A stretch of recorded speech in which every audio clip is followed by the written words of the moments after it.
चलिए फ्रेंड्स, आज का सेशन स्टार्ट करते हैं। पहला प्रश्न पढ़िएगा। पहला प्रश्न है कि दयाराम साहनी ने किस हड़प्पाकालीन स्थल का उत्खनन करवाया था। अगर आपको आंसर पता है तो आप आंसर कमेंट बॉक्स में देकर के बता सकते हैं। तो देखिए फ्रेंड्स, दयाराम साहनी ने 1921 में हड़प्पा का जो है उत्खनन करवाया था। तो option number C right answer हो जाएगा। हड़प्पा जो है ये रावी नदी के तट पर है, ठीक है। मोहनजोदाड़ो जो है यह सिंधु नदी के तट पर है, ध्यान रखेंगे। चले उसके बाद देखिएगा कि अनेकांतवाद का संबंध किस धर्म से है। अनेकांतवाद का संबंध जो है ये जैन धर्म से है, ठीक है फ्रेंड्स। अनेकांतवाद और स्यादवाद, ये भी ध्यान रखेंगे, स्यादवाद का भी संबंध जैन धर्म से ही है। चलिए लास्ट में आप सभी लोग अपना अपना स्कोर कमेंट करके बताइएगा। चोल शासन प्रणाली की सर्वाधिक महत्वपूर्ण विशेषता क्या थी। तो आपको पता है स्थानीय स्वशासन, option number A right answer इसका हो जाएगा। चोल वंश का संस्थापक कौन था। विजयालय था। देखिए प्रसिद्ध हल्दी घाटी का युद्ध कब हुआ था। तो फ्रेंड्स यह हुआ था कब, तो 1576 18 जून, ठीक है। ऑप्शन नंबर 20 का राइट आंसर हो जाएगा। और ये मेवाड़ के महाराणा प्रताप और अकबर के मध्य हुआ था, इसमें अकबर जीत गया था, ठीक है फ्रेंड्स। बिल्कुल जो आसान क्वेश्चन है, जो चीज़ आप पहले से जानते हैं वहाँ मैं आपको एक्सप्लेन करके आपका समय व्यर्थ नहीं करूँगा, ठीक है। फटाफट हम सेट को लगाएंगे। चलिए क्वेश्चन नंबर 5 देखिए कि भारत में चिश्ती सिलसिला की स्थापना किसने की थी। तो फ्रेंड्स ये किया था किसने, तो ख्वाजा मोइनुद्दीन चिश्ती ने। ऑप्शन नंबर बी हो जाएगा इसका राइट आंसर। किस मुगलकालीन इमारत में सर्वप्रथम पित्रादुरा नामक जड़ाऊ काम किया गया था। तो आपको पता है कि यह इमारत था इत्मादुद्दौला का मकबरा। अच्छा, इत्मादुद्दौला जो था एक पदवी था, उपाधि था, और ये मिर्जा गियास बेग जो कि नूरजहां के पिता थे उनको दिया गया था। और नूरजहां ने ही आगरा में इत्मादुद्दौला का मकबरा बनवाया था। नेक्स्ट क्वेश्चन देखिएगा कि तबकात नासिरी पुस्तक किसने लिखा है। तो फ्रेंड्स इसको लिखा है मिन्हाजुद्दीन सिराज ने, ठीक है। ऑप्शन नंबर ए हो जाएगा राइट आंसर। उसके बाद देखिए निम्नलिखित में से किस गवर्नर जनरल ने दास प्रथा का अंत किया था। तो आपको पता है लॉर्ड एलन बरो ने, ठीक है फ्रेंड्स। और देखिए केबीसी नैनो का भी प्रैक्टिस सेट चलाया जा रहा है, थोड़ी देर के बाद सेट नंबर 10 आपको मिल जाएगा, ठीक है। क्वेश्चन नंबर 9 देखिए कि 1857 की क्रांति के समय भारत का गवर्नर जनरल कौन था। तो यह आपको पता है लॉर्ड कैनिंग था। मोपला विद्रोह भारत के किस राज्य में हुआ था। तो 1921 में केरल में हुआ था, मालाबार तट पर। अस्थायी बंदोबस्त की नीति सर्वप्रथम किस राज्य में लागू की गई थी। तो आपको ये भी पता है अस्थायी बंदोबस्त लॉर्ड कॉर्नवालिस के द्वारा 1793 में बंगाल में। Option number B right answer हो जाएगा। स्वदेशी आंदोलन की शुरुआत कब हुई थी। तो देखिए स्वदेशी आंदोलन की शुरुआत जो हुई थी ये बंगाल विभाजन के खिलाफ हुई थी। 7 अगस्त 1905 को बंगाल विभाजन की जो घोषणा की गई थी ये कब की गई थी। तो 19 जुलाई 1905 को। और यह प्रभावी कब हुआ था, तो 16 अक्टूबर 1905 को। लॉर्ड कर्जन उस समय कौन था, वायसराय था। देखिए अभिनव भारत नामक गुप्त क्रांतिकारी संगठन की स्थापना की गई थी। तो आपको पता है कि ये विनायक दामोदर सावरकर के द्वारा की गई थी। मित्र मेला पहले इसका नाम था, ठीक है। और 1900 कब किया गया था, तो 1904 में। अगला क्वेश्चन देखिएगा कि 1916 में निम्न में से किसने कांग्रेस के नरम दल और गरम दल के एक मंच पर लाने में महत्वपूर्ण भूमिका निभाई थी। 1907 में जो सूरत अधिवेशन हुआ था उसमें नरम दल और गरम दल में कांग्रेस का विभाजन हो गया था। और 1916 में फ्रेंड्स जो लखनऊ अधिवेशन हुआ था जिसकी अध्यक्षता अंबिका चरण मजूमदार ने किया था, उसमें फिर से ये दोनों दल एक हो गए थे। और ये महत्वपूर्ण भूमिका एनी बेसेंट ने निभाई थी। उसके बाद देखिएगा कि गांधी जी एवं अंबेडकर जी के बीच पूना पैक्ट कब हुआ था। तो पूना पैक्ट आपको पता है कि यह 24 सितंबर 1932 को हुआ था, 24 सितंबर 1932 को। उसके बाद देखिए विश्व शौचालय दिवस कब मनाया जाता है। तो विश्व शौचालय दिवस मनाया जाता है 19 नवंबर को। और यहाँ पर थीम पूछा गया 2021 का, तो वैल्यू इन टॉयलेट्स इसका थीम था। अगला क्वेश्चन देखिएगा, क्वेश्चन नंबर 17 है कि तनामी मरुस्थल निम्नलिखित में से किस देश में स्थित है। तो फ्रेंड्स यह ऑस्ट्रेलिया में है, ठीक है। गिब्सन यहीं पर है और विक्टोरिया भी ऑस्ट्रेलिया में ही है।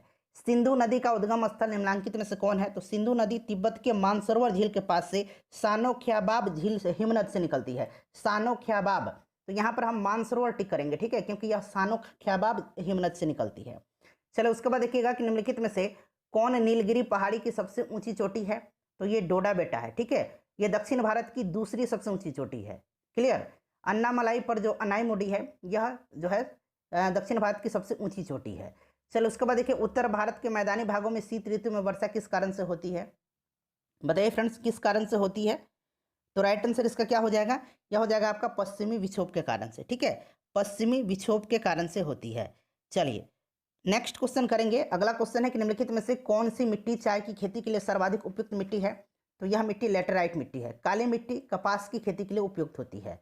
उसके बाद देखिए भारत में और काजू के उत्पादन के लिए भी लेटेराइट मिट्टी उपयुक्त होती है, ठीक है, ये भी ध्यान रखेंगे।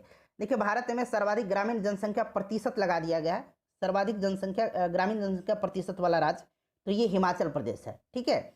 वहीं अगर आपसे पूछा जाता है कि सर्वाधिक यहाँ पर नगरीय जनसंख्या प्रतिशत, तो ये क्या हो जाता है, गोवा हो जाता है। ठीक है, चलिए आगे बढ़ते हैं फ्रेंड्स। नेक्स्ट क्वेश्चन है कि केबिलो लामजाओ राष्ट्रीय उद्यान किस राज्य में है, तो आपको पता है कि ये कहाँ पर है फ्रेंड्स, मणिपुर में है। उसके बाद नेक्स्ट क्वेश्चन देखिएगा कि सरहिंद नहर परियोजना किस राज्य में है, तो फ्रेंड्स क्या सतलज नदी पर पंजाब में है। उसके बाद देखिए निम्नलिखित में से किस राज्य को धान का डलिया कहा जाता है, फ्रेंड्स प्लीज वीडियो को लाइक कर दीजिएगा, तो ये छत्तीसगढ़ को कहा जाता है। अगला प्रश्न है कि निम्नलिखित में से कौन सी जीवाणु मिट्टी में स्वतंत्र रूप से रहते हुए नाइट्रोजन को नाइट्रेट में परिवर्तित करता है, तो ये राइजोबियम है। Option number A right answer इसका हो जाएगा। क्वेश्चन नंबर 27 देखेंगे। 27 है कि नंदा देवी बायोस्फीयर रिजर्व किस राज्य में है, तो आपको पता है कि ये उत्तराखंड में है। ठीक है, फूलों की घाटी यहीं पर है। मॉन्ट्रियल प्रोटोकॉल का संबंध किससे है, तो मॉन्ट्रियल प्रोटोकॉल 16 सितंबर 1987 को यह हुआ था और यह प्रभावी हुआ था 1 जनवरी 1989 से। ठीक है, और ओजोन परत, option number A right answer इसका हो जाएगा। गोल्डन राइस में किस विटामिन की अधिकता पाई जाती है, तो गोल्डन राइस में विटामिन ए पाया जाता है।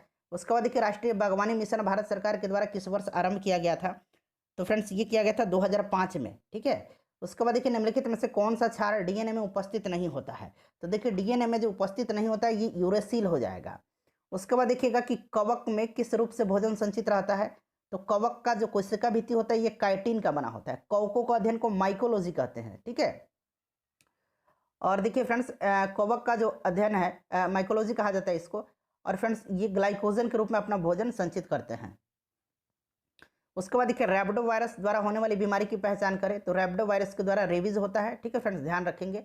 चलिए अगला क्वेश्चन देखिएगा कि किस ग्रंथि से निकलने वाला हार्मोन को लड़ो और उड़ो हार्मोन के नाम से जाना जाता है, तो ये एड्रिनल ग्रंथि है। हिंदी में इसको अधिविक्र ग्रंथि कहा जाता है। क्लोरोफिल में उपस्थित होता है, तो आपको पता है कि मैग्नीशियम होता है। उसके बाद देखिए पीएलएक्स क्या है, तो पीएलएक्स जो है फ्रेंड्स यह इसका फुल फॉर्म जान लीजिए। इसका full form Picatinny liquid explosive होता है। ठीक है, तो यहाँ मैं लिख देता हूँ पिकाटिनी लिक्विड एक्सप्लोजिव यानी कि विस्फोटक है। ठीक है, चलो उसके बाद देखिएगा कि मनुष्य के लार का पीएच मान पूछा गया है, तो 6.5 से 7.5 के बीच इसका होता है परास। उसके बाद देखिए सीएनजी में मीथेन गैस की मात्रा लगभग कितनी होती है, तो ये 80 से 90% होती है। उसके बाद 39 नंबर देखिएगा। अगला प्रश्न है कि आधुनिक आवर्त सारणी के अनुसार, अच्छा आधुनिक आवर्त सारणी जो है ये मोसले का है, इसका अनुसार तत्वों के गुण किसके आवर्त फलन होते हैं, तो ये परमाणु संख्या के। ठीक है, मेंडलीव पूछता तो परमाणु द्रव्यमान हो जाता है। उसके बाद देखिए रोल्ड गोल्ड किसकी मिश्र धातु है, तो फ्रेंड्स यह कॉपर और एल्युमिनियम हो जाएगा, इसका ऑप्शन नंबर डी। उसके बाद देखिए हाल ही में पद्मश्री विजेता शांति देवी का निधन हो गया है, उनका संबंध किस क्षेत्र से था, शांति देवी जो थी ये उड़ीसा की एक सामाजिक कार्यकर्ता थी। ऑप्शन नंबर सी हो जाएगा। पृथ्वी के लिए पलायन वेग का मान कितना होता है, तो आपको पता है 11.2 किलोमीटर पर सेकंड होता है। उसके बाद देखिए लोलक का आवर्तकाल निम्न में से किस पर निर्भर नहीं करता है, तो फ्रेंड्स यह निर्भर नहीं करता है द्रव्यमान पर। ऑप्शन नंबर सी हो जाएगा। उसके बाद देखिए टेलीविजन के रिमोट कंट्रोल से किस प्रकार की किरण निकलती है, तो इससे निकलता है इंफ्रारेड और रक्त निकलता है। ध्वनि का मोटा और पतला होना उसके किस गुण पर निर्भर करता है, तो फ्रेंड्स यह निर्भर करता है तारत्व पर। ठीक है, ऑप्शन नंबर सी हो जाएगा। उसके बाद देखिए बच्चों के आंत में विकसित होने वाले पिन वर्म यानी कि थ्रेड वर्म किस संघ के जीव हैं, तो ये है फ्रेंड्स एस्केलेमेंथीज, ऑप्शन नंबर बी हो जाएगा। उसके बाद देखिएगा ये जोंक वगैरह केचुआ वगैरह जो आता है ये एनेलिडा में आते हैं। जीन शब्द का प्रयोग सर्वप्रथम किसके द्वारा किया गया था, तो फ्रेंड्स जीन शब्द का प्रयोग जोहानसन ने किया था। मच्छरों को नियंत्रित करने के लिए किस मछली का प्रयोग किया जाता है, तो ये मछली कौन सी है, गैम्बुसिया है। ऑप्शन नंबर ए हो जाएगा राइट आंसर। उसके बाद देखिए हल्दी का खाया जाने वाला भाग क्या कहलाता है, तो फ्रेंड्स ये प्रकंद कहलाता है। उसके बाद देखिए किस विटामिन की कमी से एनीमिया नामक बीमारी होती है, तो फ्रेंड्स एनीमिया होता है विटामिन B12 की कमी से। विटामिन B12 में कोबाल्ट पाया जाता है। भारतीय संविधान में मौलिक कर्तव्य संबंधी प्रावधान किस संविधान से लिया गया है, मौलिक कर्तव्य, तो ये रसिया से। मौलिक अधिकार पूछता तो संयुक्त राज्य अमेरिका से। देखिए स्वतंत्र भारत में भाषा के आधार पर गठित होने वाला प्रथम राज्य कौन सा है, तो ये आंध्र प्रदेश है, भाषाई आधार पर गठित पहला राज्य है। उसके बाद देखिए प्राण एवं दैहिक स्वतंत्रता का संरक्षण संबंधी प्रावधान भारतीय संविधान के किस अनुच्छेद में है, बताइए, तो फ्रेंड्स यह किस अनुच्छेद में है, अनुच्छेद 21 में है। अस्पृश्यता जो है ये कहाँ पर है, अस्पृश्यता का अंत अनुच्छेद 17 के तहत किया गया है।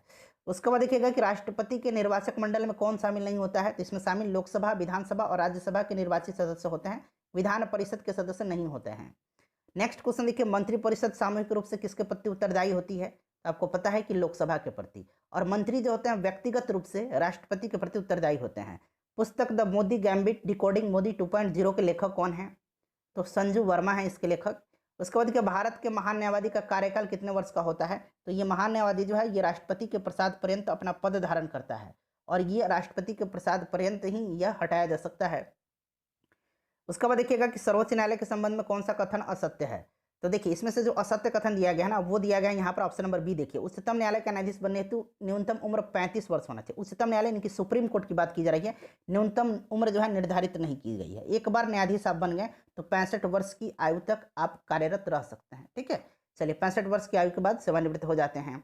उसके बाद देखिएगा नेक्स्ट क्वेश्चन हमने 58 कवर कर लिया, अब 59 देखेंगे। देखिए विधान परिषद के कितने सदस्यों को राज्यपाल मनोनीत करते हैं? तो फ्रेंड्स ये 1/6 हो जाएगा। ठीक है, उसके बाद देखिए इसमें से पूछा गया कि वरीयता क्रम में सबसे पहले कौन आएगा? तो इसमें से सबसे पहले राज्यपाल आ जाएगा। उसके बाद देखिए किस संविधान संशोधन के द्वारा शिक्षा को राज्य सूची से हटाकर के समवर्ती सूची के अंतर्गत शामिल किया गया? तो देखिए शिक्षा, वन और जनसंख्या नियंत्रण को 42वें संविधान संशोधन के द्वारा जो है राज्य सूची से हटा करके समवर्ती सूची में शामिल किया गया। भारत में पंचायती राज का शुभारंभ सर्वप्रथम किस राज्य में हुआ था? तो ये हुआ था कहाँ पर?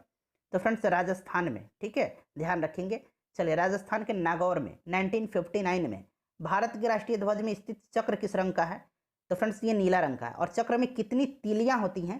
ठीक है, ये तिल्ली जो है ये कितनी है जरा आप मुझे कमेंट करके बताएंगे। ठीक है, चलिए उसके बाद देखिएगा किस समिति के को प्राकलन समिति का जुड़वा बहन कहा जाता है? प्राकलन समिति का जुड़वा बहन लोक लेखा समिति को कहा जाता है। ठीक है, इंपॉर्टेंट है फ्रेंड्स, ध्यान रखेंगे।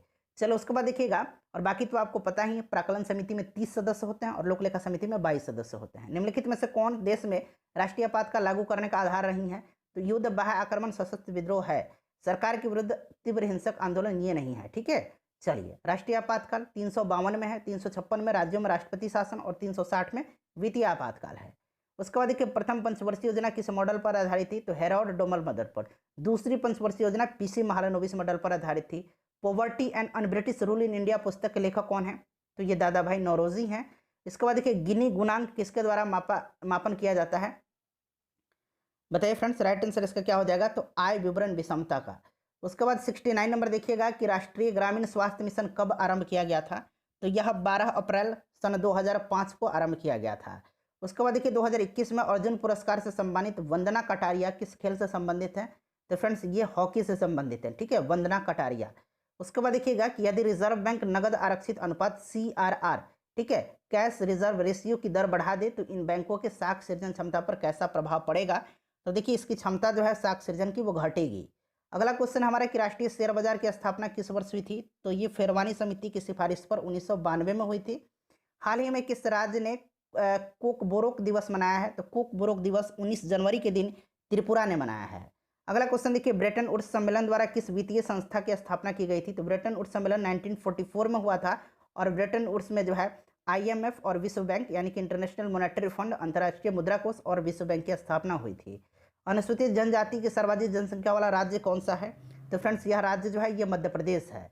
उसके बाद देखिए विश्व पर्यावरण दिवस कब मनाया जाता है? तो ये 5 जून के दिन मनाया जाता है। 21 जून के दिन विश्व क्या योग दिवस मनाया जाता है। ठीक है, उसके बाद देखिए रेड क्रॉस की स्थापना किसके द्वारा की गई थी? तो फ्रेंड्स ये हेनरी ड्यूरेंट के द्वारा की गई थी। उसके बाद देखिए विश्व का सर्वाधिक आबादी वाला नगर, तो ये जापान की राजधानी टोक्यो है। उसके बाद नेक्स्ट क्वेश्चन देख लीजिएगा कि भारतीय राष्ट्रीय कांग्रेस की प्रथम महिला अध्यक्ष कौन थी? तो प्रथम महिला अध्यक्ष एनी बेसेंट थी। प्रथम भारतीय महिला अध्यक्ष सरोजनी नायडू।